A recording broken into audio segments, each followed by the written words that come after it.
it's interesting to see the trends in tickets. So it's Yeah. harder for us to sell May games. It's fairly easy for us to sell August games. Got it. Yep. And so Yep. that's where I see a big growth opportunity is, us being able to get the schedule from the league, us being able to start to promote out those early games, maybe put some more promotion into those May games, knowing that we can sell those August ones a lot easier. Sure. And so that's where my marketing strategy is kind of turning a little bit this year from last. Last year it was, all right, let's sell the whole season, let's sell individual weekends. Now it's a case of like, okay, how can we add on promotions that will help to make the sales easier?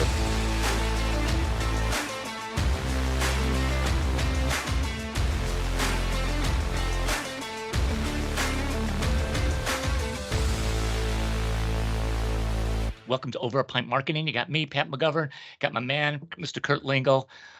Kurt, you cool with just jumping right into this? Jump right in. Let's go, because we're pumped, right? We got Bryan Yeah, we're Giese on the pod today. We were excited about this all week. Yeah. Bryan is the marketing and communications manager for the Lake Country DockHounds. This is going to be fun. Minor league baseball's having a minute here in the promotions and the marketing. So Bryan's going to kind of give us a peek behind the curtain, what's going on, how he does what he does. I think this is going to be a great episode. Hey, Bryan, thanks for coming on the pod. Hey, thanks for having me. Thanks for the invite. No problem, man.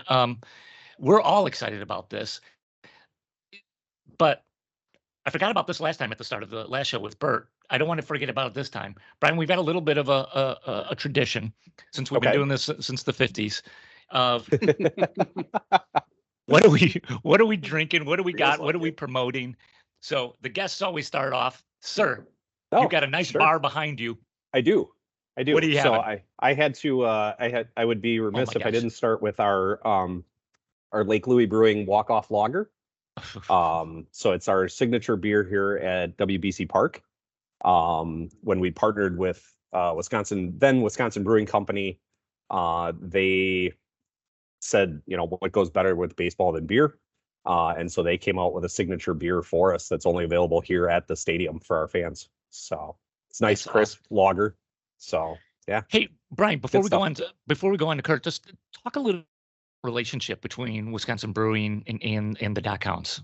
Yeah, so that started right from the get-go. Like, we kind of said, again, what's better than baseball than, baseball and beer. Mm-hmm. And so Wisconsin Brewing Company signed on to be for the naming rights of the stadium.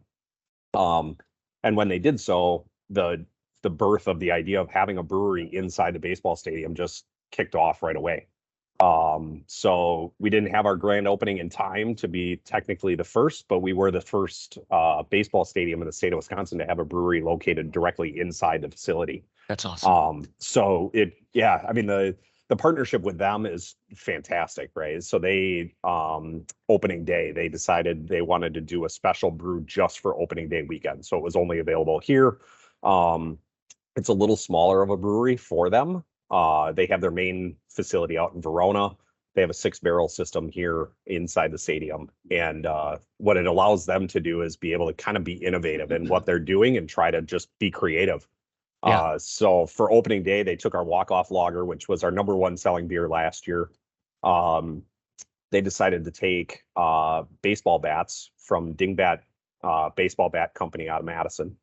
They took those, they soaked them in a combination of sugar water, essentially. Then they put them in our ovens downstairs in our kitchen, baked them at 350 degrees for 6 or 8 hours, got all those like maple flavors to come up out of the bats, delicious. And then literally stuck them in the barrels and let them ferment in the bananas. Beer. Oh, that's so awesome. I love it. Look at Kurt. Yeah. Look at you're shaking your head like we gotta have one right now, anything, right? I gotta tell you, I love anything that gets soaked in those barrels. I'm serious. I'm a big fan of that. Oh, that's cool. That's very cool. Yeah, so it ended up with like our walk-off lager, and it just had like a little hint of mapley sugar goodness right at the end of it. So it was it went fast. I mean, we had it for opening weekend. Of course, it's gonna go fast, and then it was gone. Right, and so that's kind of the thing that we're able to partner with Lake Louie on. It is just kind of some of those innovative ideas, just, trying some different things, Love it. Yep. during the season. They had the Pink Boot Society come in and partnered with them to brew a special beer that we sold just on ladies' nights here. So they did a raspberry sour that was delicious all summer long. So That's awesome. I love it all. Me too. Thanks for that, Brian. Hey, yeah, Kurt, what do you got, man? Well, real quickly, first of all, Pat, looking behind Brian, you and I spent some time in that backdrop together behind Brian. Yeah. We had the pleasure of attending a game with Paul. And this was maybe a month and a half back. And that's where we met Brian and had a fantastic time. And I'd be remiss. I mean, of course, what am I going to promote on this show, right? I mean, for today, we got, I mean, of course, I'm going with Wisconsin Brewing. And I'm going to pop this baby open tonight. When I'm watching some football, there's a game going on tonight. Rumor has it. The little game. But I will say this too, Brian, I'm with you. I'm on board. There is nothing better than baseball, beer. And by the way, let's throw a brat in there too. But I love when ballparks, I mean, how Wisconsin Brewing Company, I think what a great name, what a great tie-in to the ballpark and the team. It's a cool, folks, I'm telling you right now, Brian will be plugging this throughout, but if you haven't been to see a game there, this is a cool facility, great entertainment. I loved it. I had a great time. Anyway, that's what I got going on, Pat. That's awesome. I've got the Yankee IPA also from Wisconsin Brewing, which is delicious. So we're well represented today. Yeah, and we are. Kurt, I'm going to back that up. Brian, when we were out there, that was my first game there. I was blown away. Nice. I mean, it was a lot of fun, and it is just so ideal for families. You guys do such a great job. We're getting way ahead of ourselves. Let's back a little bit, okay? And start with you, Brian. And first off, just give people a little bit of background about you, how you got into marketing, how you got with the DockHounds. Take it away, will you? Sure. Yeah. Well, it might be more than just a one beer story, because it's been a long and winding road. We got time. You got a bar. You got a bar behind you. You got a bar behind me. We'll just you don't have any problems. Yeah. Tap away. So I started right after high school with the idea that I wanted to be in marketing. And so I started at Waukesha County Technical College, going for a marketing degree. And a semester into it, 18 years old, I was like, this just isn't exciting enough for me. I want to do something different. I don't want to sit and just be creative. I wanted to do something better. And so I actually changed my degree, and I ended up in the fire service for 15 years instead. Holy cow. I worked pre-hospital for the town of Waukesha Fire Department. I worked in the hospital at Waukesha Memorial in the ER, and then in the OR for a while as anesthesia tech. So I kind of saw it all. Met my wife there, and then we decided we wanted to expand our family.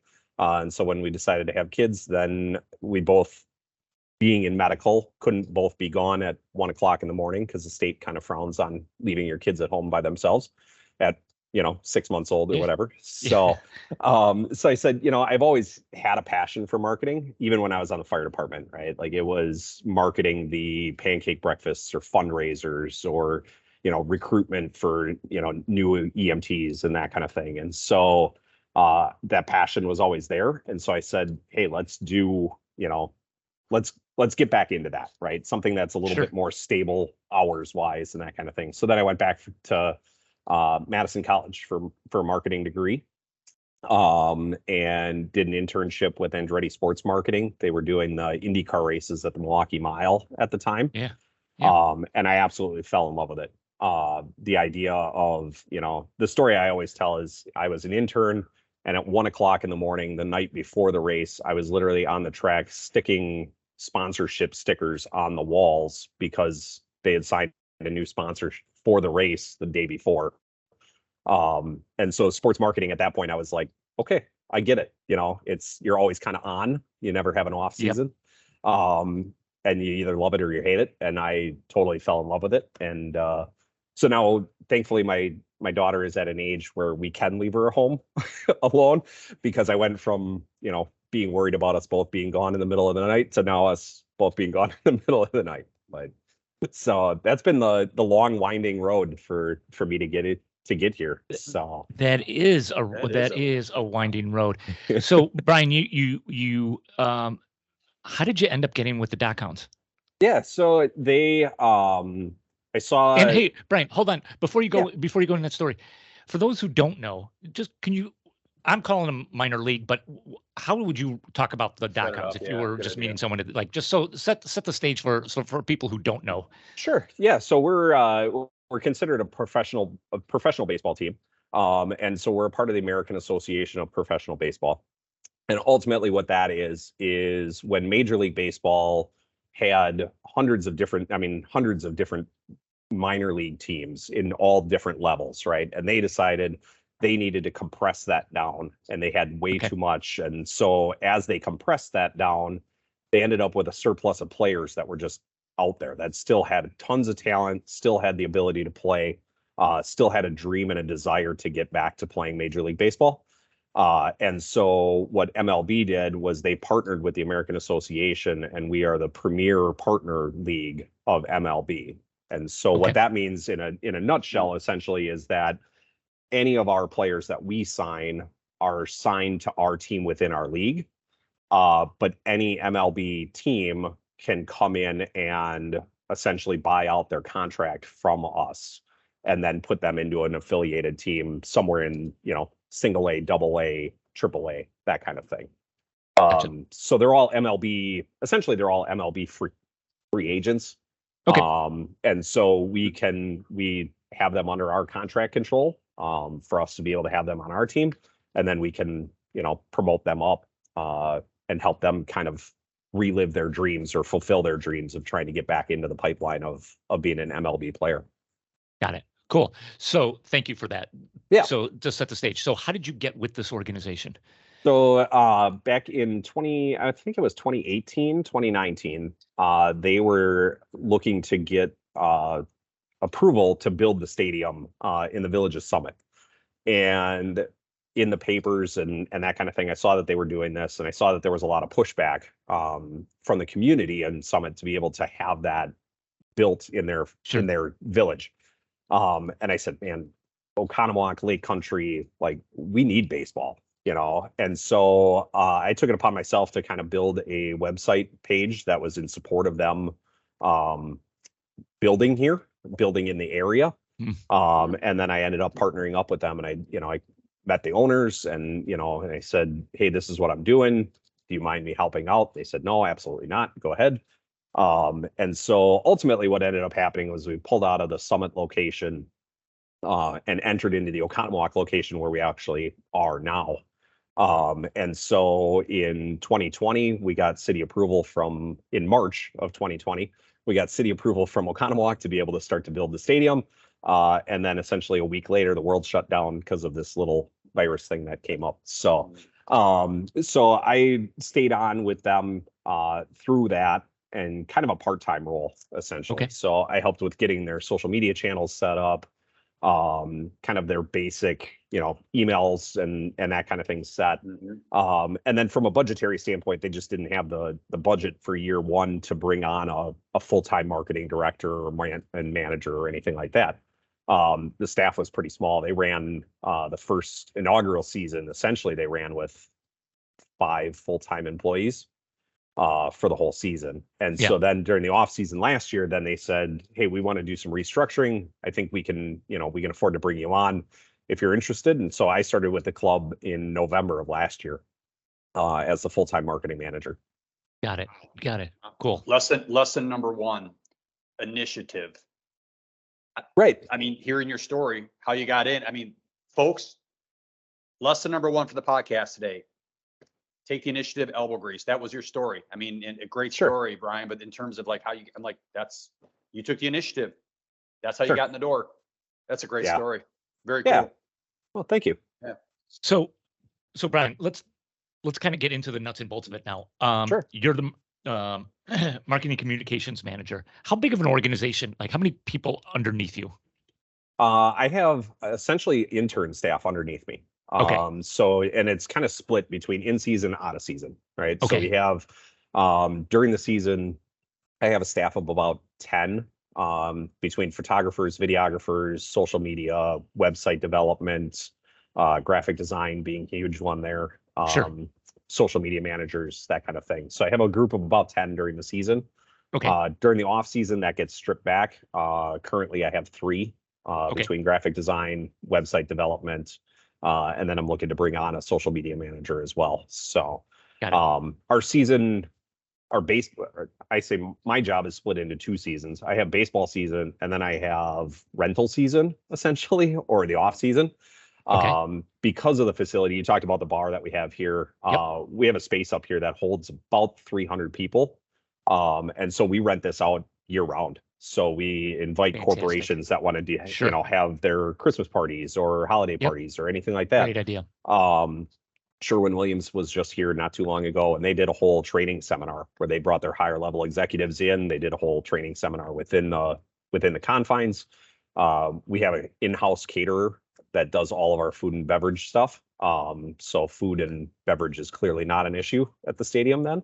Yeah. And so that just gets wrapped right into that whole program. So you come in, you rent the place, and we take care of everything for you. So Cool.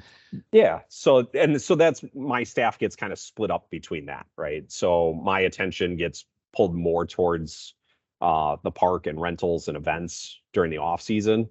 And then I have my smaller team that can prepare ourselves for the upcoming season as far as, what is the schedule graphics going to look like and what is our campaigns going to look like and, that kind of thing. So Got it. Yep. If I could ask a real quick question, because I'll forget. First of all, the facility is beautiful, so I can see why rental is big. And again, we said this before, folks. If you go where Bryan is sitting right now, the entire ballpark is very cool. The layout is just dynamite. Bryan, during the rental season, which is, I don't want to call it off season because there really is no off season in your business. You're constantly churning and burning. But so, Sure. you have Sherwin-Williams. And so let's dig into it from a marketing perspective.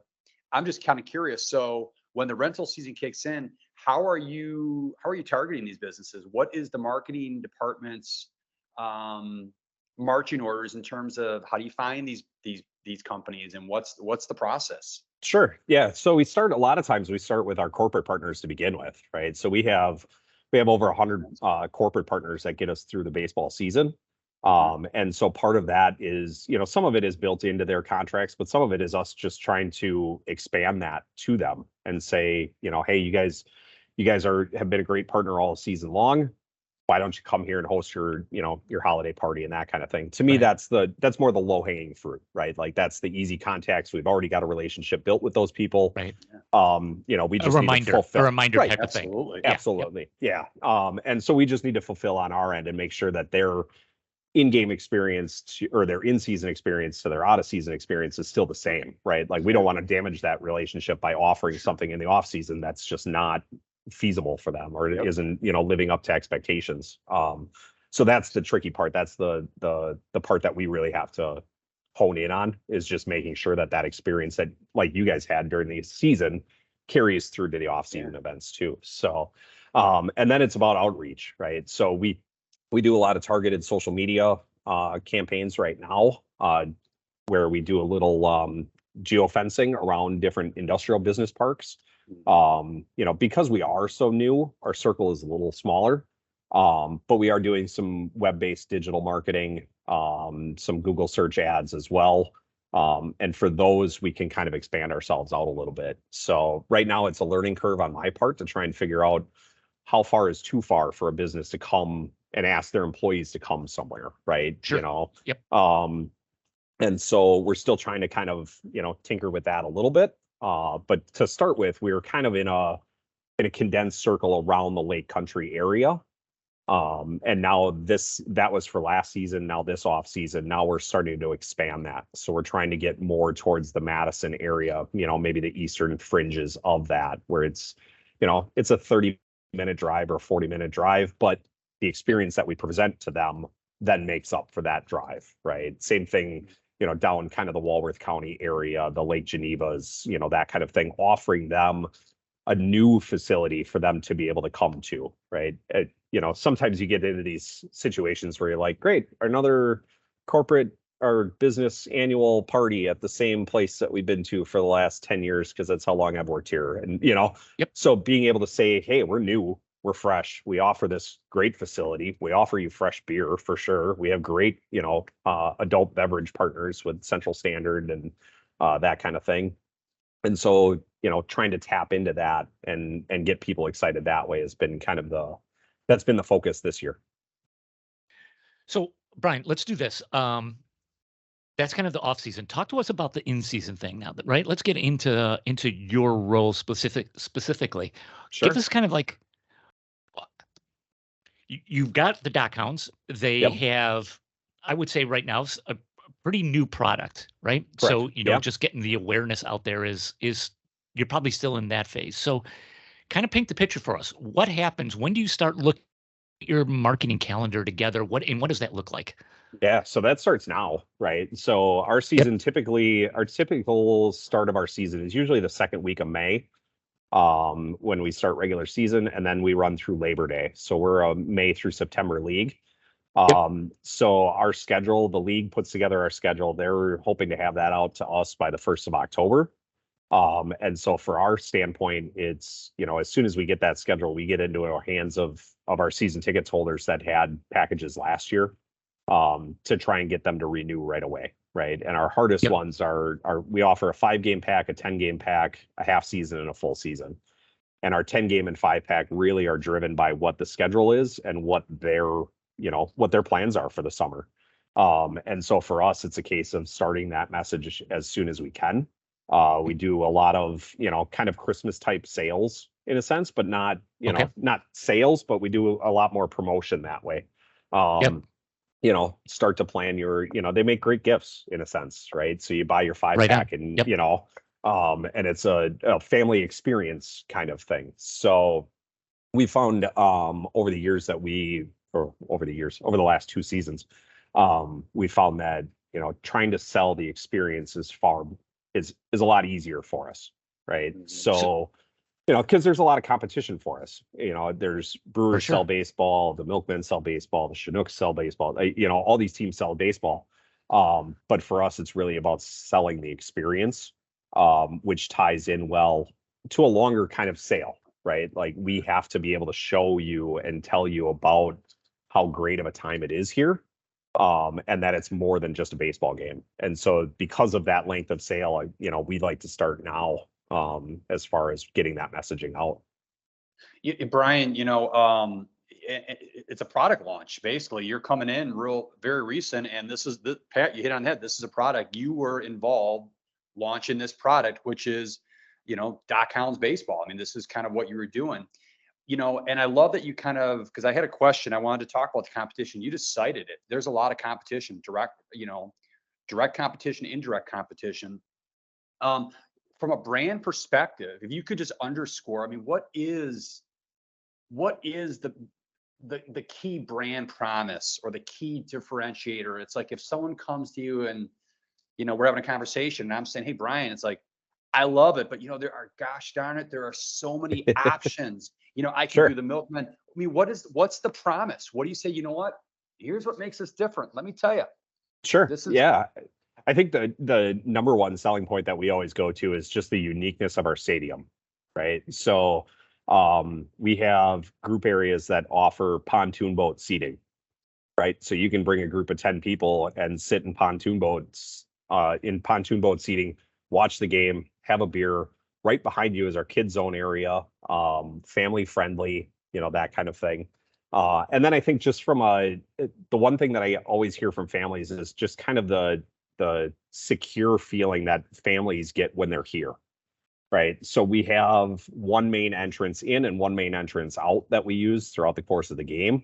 It's not a terribly big stadium, so you could be sitting on the third base grandstand and you can look over in the kids zone area and see your kids playing, right? So the families really feel like it's a safe environment, all the way down to the fact that the first 2 seasons we did it on Wednesdays. We're going to expand this to Mondays through Thursdays now, upcoming in 2024. We allow families to bring their dogs in. So we have an area for dogs to be able to sit in the grass area. They can sit in the stands. We have special sections for them in the grandstand area as well, that, you can bring literally the whole family to be able to have a good night out. That's one big selling point. The other thing is, and we get this also a lot, is just the ease of being able to get in and out. We're literally located right off the freeway. So anybody coming from the Waukesha area, anybody coming from the Madison area, you literally get off the freeway, you see us there, you pull into our parking lot, you're in, you're out. So it's not a huge congested kind of crowd. Our ins and outs are very easy to navigate as well. So from a timing perspective, if it's a May game and the kids have to go to school, the next morning, our games start at 6:35 during the week, and we're usually done by 9 o'clock. We have pitch clock in our league as well now, which has helped to speed up the game. Yep. So we were averaging 2.5 hours about last year for a game. So by 9 o'clock you're out, and you're on your way. And again, it's just easy in, easy out access. Awesome. So Bryan, so part of your focus is we want to get the season ticket holders. We want to get that kind of renewed, right? Yeah, for sure. Then the packages, and then I'm sure there's kind of some. What's the breakdown between season holders, maybe the packages, and then let's say people who just, hey, let's go to the game tonight? Sure. Yeah. So I would say actually we actually have a fourth one as well. Our group sales has been off the chart for 2 years now. It started as the top kind of revenue generator was groups for our first year. And we doubled it this year. And we're looking to probably at least make another 30%, 40% increase just in group sales next year by expanding areas. So we're already, we have a total of, if you take it by games, we have a total of 700 group areas that we can sell throughout the course of the season. We sold 550 of them this year. Wow. And so we're looking to expand our group areas for next year as well. So that would be probably, I would say, from a season ticket renewal standpoint, right? Like that's our main highlight now. We've already had groups that are reaching out to us saying, hey, we want to be able to book for next year already. That kind of becomes our number 2 overall, that we start to really hammer on groups, because there are so many different groups that we can really hit. Right. Sure. So we have Sure. corporate partner groups, you have birthdays, you have, family reunions, you have, wedding rehearsals, or, sky's the limit when it comes to it. Bryan, what are you doing to get groups? What are the tactics that you're using to get to those to that segment? Yeah. So we're doing social media marketing targeted to those, kind of things as well, with messaging that way. Again, Google search words has been big for us as well. Obviously, anybody that's looking to, what are some group events near me, right? So being able to own that market for us is huge. And so now that we're going from year 1 to year 2, and now starting to, get into year 3, we've really been able to look at who's buying our tickets and who's actually coming here, right? Our first year, it was, if you like baseball and you're a family and you're, between the ages of 25 and 55, you're in our target audience, right? Because we didn't really know what that target audience was.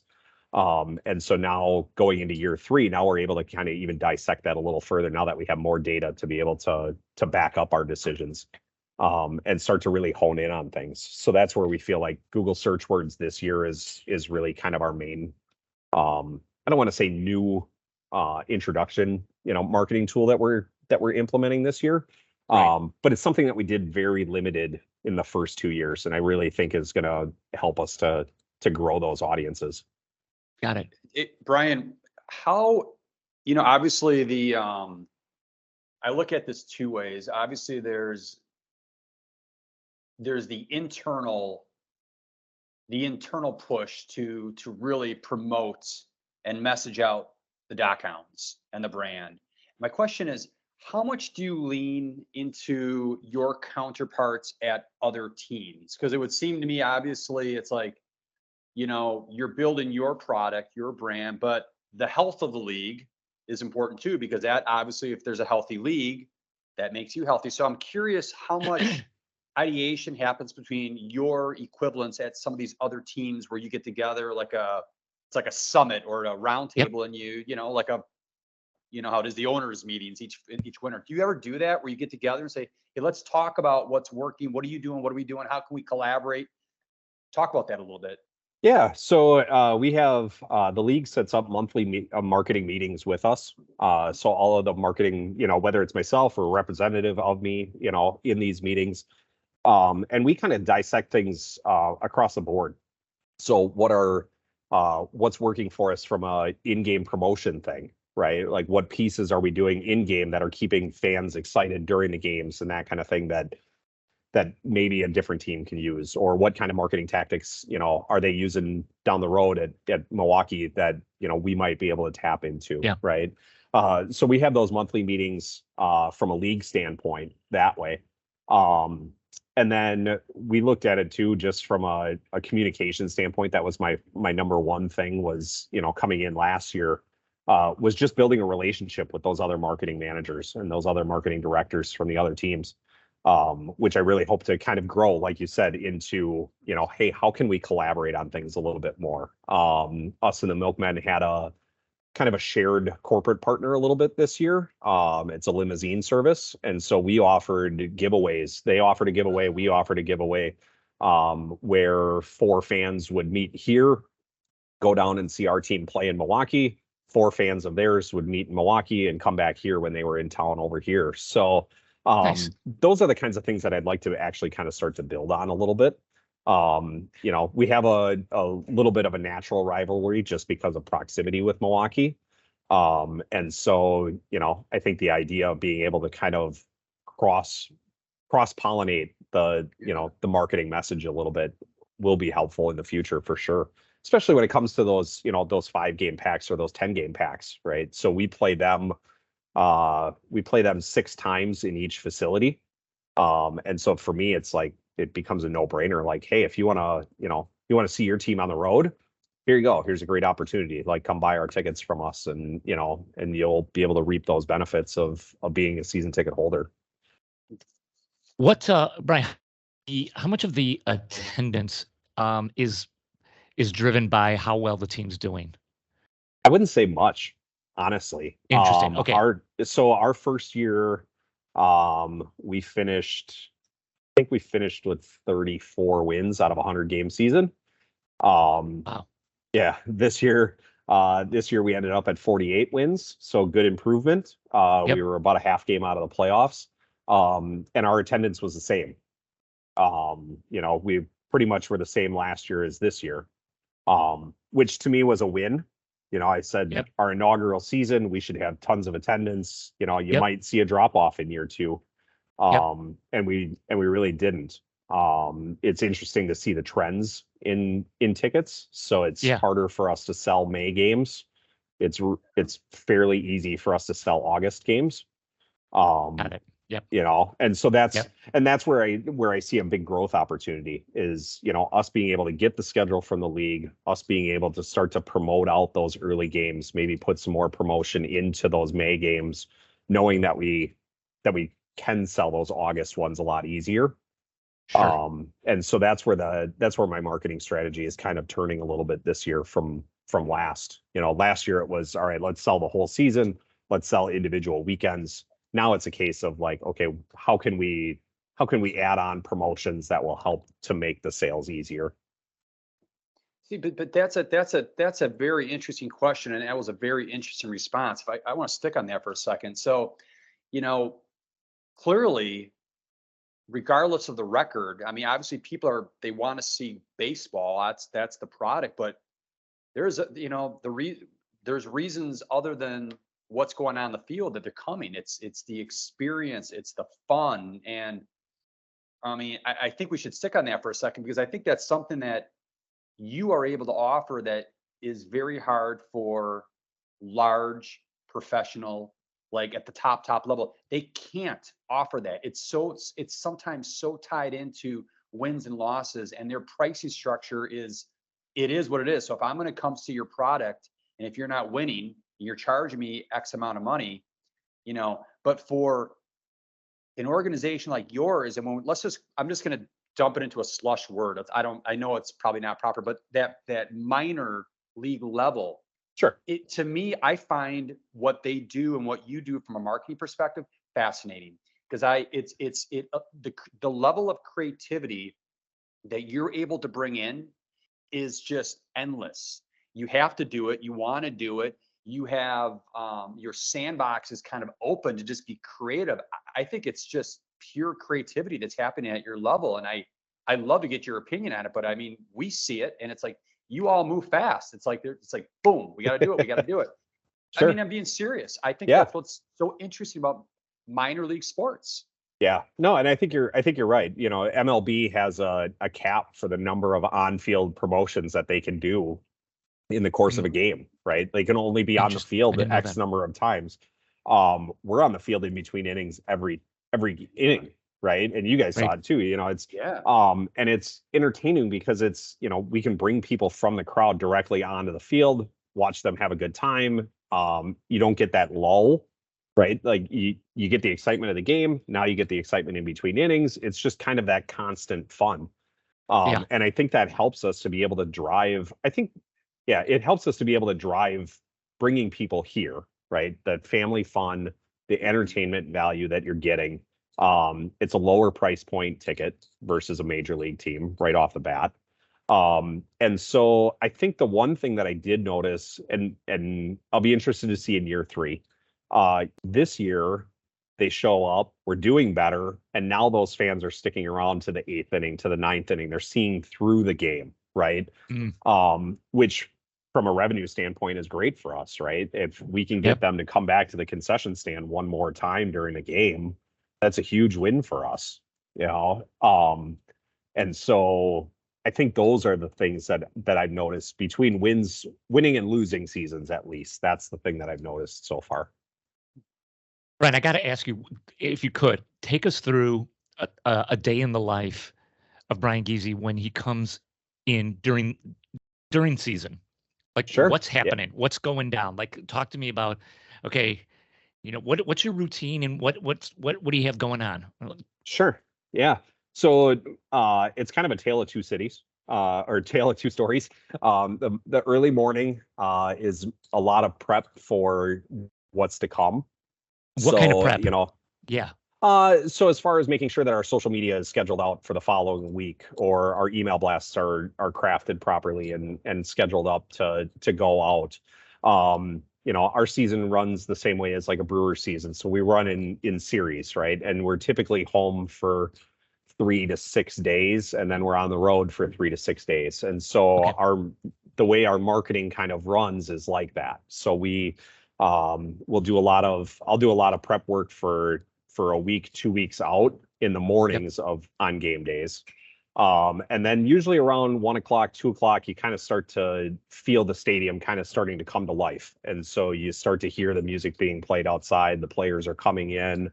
And so I'm just making sure that our social media team, our photography team are capturing those things that they want to be able to put out. A lot of the interns, I put a lot of trust in them, and I let them kind of drive, you know, what does our outward messaging look like during a season? That's on them. You know, I kind of build the sandbox for them and let them be creative within, you know, each of their own departments. And so I'm just kind of overseeing that from a pregame standpoint. It's just making sure, like, okay, we have certain corporate partners that are going to be in the concourse with marketing tables, handing out, you know, materials and that sort of thing. So making sure that somebody is going there to welcome them, somebody is there to say hi to them, somebody is there, you know, capturing photos of fans interacting with them, you know, those kinds of things.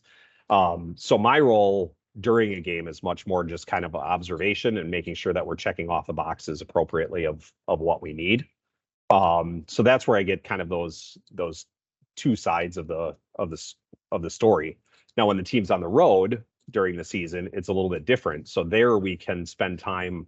I spend time more with the interns at that point, prepping for the next homestand or 2 homestands out, you know, saying, what do we want to do? How do we want to promote these events that we have coming up, right? So each game that we have either a different theme or a different promo piece, a giveaway, those kinds of things. So how can we be unique in crafting our message that goes out to our fans to get them excited to be able to come here? So, the end of August, we gave away a bobblehead of Colt, our bat dog. And so the promo pieces for that started the planning for that was in June and July of saying, okay, what do we want to do? Here's a clean slate. We know that we need to start promoting that no later than the end of July. So what do we want to do? How do we want to, what kind of assets do we need to build? And what kind of assets do we need to gather over that week when our team is on the road? That's where we really start to kind of put things together. You said you started. Go ahead. I just want to ask, this is a naive question, but when your brand is on the road, whether you're at home or you're on the road, it's still the brand. Is your team traveling a little bit in some way, shape, or form or is it kind of like when the team's on the road, no, we don't go, or no, there is no one from let's just call it the promotion, marketing, social media team, or is it, yes, there is usually someone from our team on the road to capture the brand when it's somewhere else? I'm just kind of curious. Yeah, for the most part, we don't travel with them. And that's where that collaborative piece that we talked about before with the other marketers. So I'll reach out to them or they'll reach out to me, and it's like, hey, can your photographer take a dozen photos of us and just send them over, right? So the league uses Canto. It's a sharing platform, kind of like Dropbox. And so each of the teams has a folder. We take photos of the visiting team. We drop them in there so that their social teams can grab them and use them as they want. It makes it a little tricky just from a visual standpoint. It may not be the exact same kind of brand look that we're capturing. But for what it is, for us, it's a process. Cost, right? Absolutely. You got it in place. So perfect. Yeah. Yeah. And we go, our league has a team in Winnipeg, Canada. We have a team down in Cleburne, Texas, and then kind of all through that region. So from a travel and cost standpoint, it's just so much easier to say, hey, send us some assets. Now, that being said, we've traveled to Milwaukee just fine. We travel to Chicago. We'll go to Kane County as well, and, and be able to capture some of those things ourselves. But for the most part, it tends to be, we'll do Twitter updates and social updates in game, typically from our own homes. We typically essentially watch the feed. I communicate with our broadcaster in between every inning, feeding him, reads that we want on our live broadcast and being able to get those messages out that way. And so, and him and I'll meet, once a week before he goes on the road too, and kind of cover all of those things. Like, hey, when we come back home, this is what we have going on. So, Bryan, so you were talking about the bobblehead that you had in August, but you kind of planned that out in June and July. Did I understand that correctly? Yeah. Okay. So typically like our giveaway promos and stuff like that, we know about those, we'll plan for those now in the off season. Yeah, that's what I was going to say here's my question for you is like, are you sitting down between now and, even into like the early part of 24 and going, okay, the game on May 8th, that's going to be this. The game on May 7th, we're going to be, are you guys literally kind of, and are you doing that with other people, or is that like right now, is that like, no, that's all on my shoulders? No, that's a whole team process, but that's starting now. So cool. we have Lauren Hittner. She's our fan experience manager and in-game promotion manager. So she handles all of the on-field games. She handles essentially her and her intern team kind of come up with a list of different themes that we might want to have for a weekend or for individual games. Sure. And they present those to all of us full-time staff.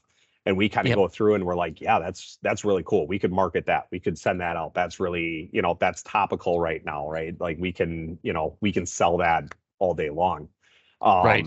And so we go through, they kind of present it to us. And then a lot of times it's a case of, okay, from a theme perspective, what can we do from a promotion or a giveaway standpoint, even like what product could we give away that we could partner in with a corporate sponsor to be able to, provide that to our fans. So that whole planning is now. Last year we had that done by the 1st of the year. For the Wow. most part, it was all done even before the 1st of December, so that we could really start to sell some of that during the holiday season, even where it's, here's a 5-pack of games that you're going to get giveaways at that are this, and this. So you're really blending. I mean, your role in the role of your team is really a blend of marketing as well as sales, right? Yeah. Because you package this all together, and then you go out into Kurt and go, hey, this is what we have. I think this would be a really good fit for you. Here, let me explain why. Yep. Yeah, Yep, absolutely. So we have 3 full-time sales staff right now, a staff of 3 full-time sales members.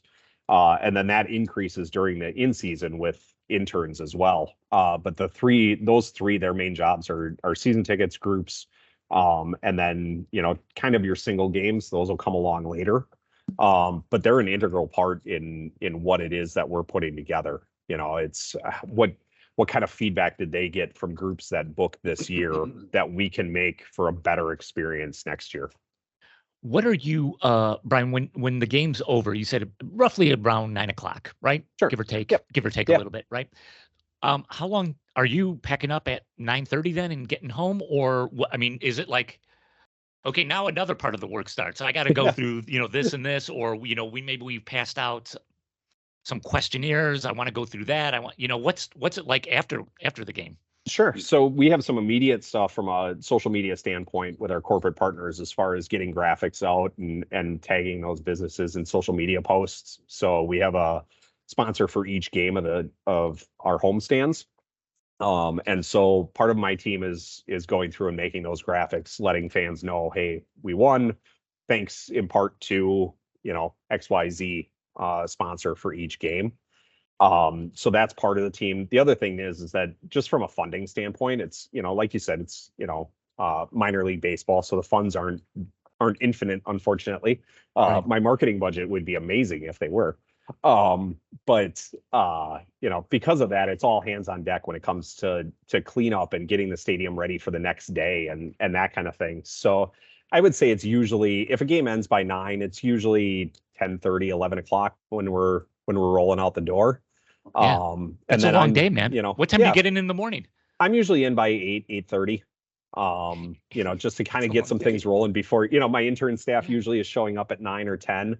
And I hate being there, I hate having them here before I am, right? Like, I just feel like it's, kind of that leading from the front. So I would much rather be here before them and be ready to go so that so I know what tasks they might need to do or what questions I have depending on where they're at with things. What are you looking at, Bryan, in terms of other either ball clubs, sporting clubs, museums? I don't know. What are you looking at that's like, man, that's cool. Like, we're trying to incorporate. Let's steal that idea, or here, right? Or yeah, right. Yeah. What are you looking at? So I think across the board, right? So some of it is, making sure that you're not coming too close with like your visual brand to something that's close to us, right? So we want to make sure that our visual brand isn't looking like another Major League Baseball team or another team within our league even, or anything like that. So for me, it's looking outside of that. We're still in sports, but it's, so it's looking at hockey, it's looking at football, it's, taking some of those little pieces, things that they might do different that we can bring into our world. For us, the one thing that I've really started to dive into, and I have to be careful with this because there's another baseball organization out there that also has done this. But because of the fact that we're selling baseball and an event space, right? And we're selling multiple brands. I've been diving into places like Disney and how they do it between Disney and Epcot and, all of their other brands, Pixar and that kind of thing. So I've been looking at a lot of their stuff and how from a marketing standpoint, especially from a social media standpoint, how do they share that message out? Is there a specific hierarchy to what they're doing? And how can we be more effective in cross-pollinating our baseball fans to, hey, here's a park where we're offering a taco and tequila festival, or we're offering a mac and cheese festival, those kinds of things. How do we get people cross-pollinated on those marketing efforts? Bryan, if you had, let's say Kurt and I were able to give you an additional $250,000 for your marketing budget, what would you do with it? Yeah. I think from an initial standpoint, I think Google search words for sure, Google search terms, that digital marketing piece, we do really well on converting our digital ads. So our web-based ads right now, this season, we were anywhere between 1.5% and almost 2% conversion on our web-based ads, which is phenomenal, right? I mean, I figure anything over 1% on a web-based ad for a brand new brand is fantastic. I think, the one piece that we really haven't touched on any is kind of your radio pieces, your billboards, those kinds of things. We have, great sports talk radio stations between ESPN, 97.3 The Game from iHeart. We have great radio stations in this area that are willing to cover us. It's just being a new facility and a new brand, those funds just aren't readily available to us right now. So those are the kind of those main options, because to me, it's, your sports talk radio people are going to tie into that. They're going to buy into that. Just hearing it on the radio, it just builds a little bit more of a comfort for them to be able to buy into us.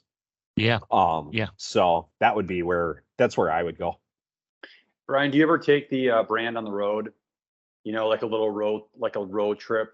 Sure. Where it's like, it's not like it, because you've got, you throw them in it's the branded van and off you go and you fire up the grill and I'm just kind of curious how grassroots you get where you're like, you know what, we're gonna go on a little road trip. We're gonna take the brand to the street. Yep. And we're gonna kind of have some fun. You do that? Yeah. Yeah. That's so cool. our intern staff, I think that might have been the highlight of their summer was we sent them to Fowler Park in downtown Oconomowoc on a Friday afternoon, and they took our mascot, Louie. He's a big giant dog. He handed out dog treats to any dog that he saw walking by. Our interns handed them, flyer materials and that kind of thing. That kind of that, guerrilla marketing kind of schemes. I love that stuff. I think that's great. Me too. Cool. Bryan Giese, this has been awesome. I mean, but you've been fantastic. I love talking to you, man. Thank you so much for being on the pod, dude. I could talk a lot more about this. Bryan, you've got the last word. We told you about this. So how do people find out more about you? How do people find out more about the DockHounds? This is your time in the show. Take it away, buddy. We can be found at dockhounds.com, all one word. And that's our website. We can also be found on Facebook, Instagram, Twitter, TikTok, LinkedIn. We do our league has given us props for the amount of LinkedIn coverage that we do as well. I think that's a big boost for our corporate side and that kind of thing.